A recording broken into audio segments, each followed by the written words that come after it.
Once again, we got another action-packed episode where things got pretty heated up. So without any further ado, let's dive into the recap and discuss the key moments of episode 18 of the final season of Attack on Titan.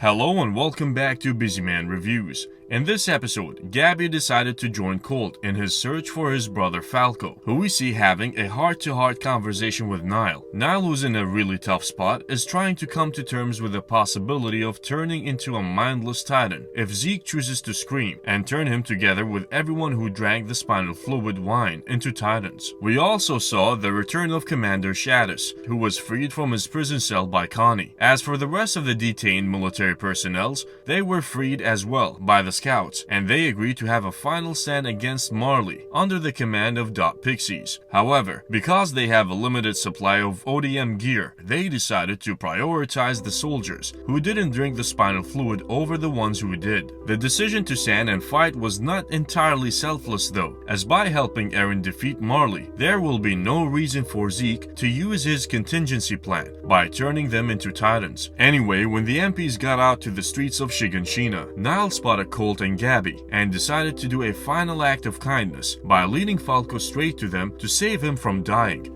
After all, Falco is just a kid, and Nile is a good man who has kids of his own. Meanwhile, Niccolo was trying to lead Sasha's parents and the orphans to safety when Gabi overheard them while hiding, saying that they are worried about Ben and Mia. They assumed names that Gabi and Falco took when they were living at the Bronze House following their prison break. This leads to Gabi finally realizing that there is no such thing as the Devils of Paradise Island. It was all a Marleyan propaganda after all, and that also leads her to understand the guilt that is tormenting her uncle, Reiner. And speaking of realizations, Falco realizing that he is facing a death sentence by turning into a mindless Titan, which could happen at any moment now, decides to confess his love to Gabi. But that was not the end of it. He also had another confession to make, and that is he unknowingly helped Eren launch the attack on Liberio that caused the death of hundreds of innocent people in the interment zone. Gabi, being a brat, ripped off the armband from Falco's shirt, as if this is enough to prevent his transformation into a Titan. However, Colt, being older and more mature, decided to find Zeke to let him know that Falco has also drank the wine, hoping that when Zeke realized that screaming will kill Falco, he wouldn't do it. But is that a strong enough reason to deter Zeke from achieving his lifelong dream? We will have to wait for next week to see what will happen. In the beginning of the episode, we see the scouts decided to help Eren meet with Zeke to initiate the test rumbling as planned. We also saw Jean finally confessing that the real reason he never liked Eren was jealousy after all. It was, however, heartbreaking to see Mikasa leaving behind the scarf that she took from Eren when they were kids for the first time, which could be a sign of change of her feelings towards him. It also could be that she wants to convince herself that she is choosing to help Eren rather than being compelled as he told her. Why do you think Mikasa took out her scarf? Comment below and let me know. And don't forget to like the video and subscribe to the channel as it helps it to grow. On a side note, I really enjoyed watching Yelena on an emotional roller coaster from depression when Eren was losing to euphoria when Zeke intervened. I especially loved the scene when she gave Armin a creepy look before quickly reverting to her equally creepy and fake smile. Now to the MVP of this episode, my man Zeke. Zeke intervened in the right time, and I thought that the scene where Eren was losing to Reiner before Zeke showed up was done brilliantly, where there was a contrast between the epic yet sad score and the violence happening on the screen. It felt sad rather than exhilarating, as by now most of us understand and even like Reiner as much as Eren. Anyway,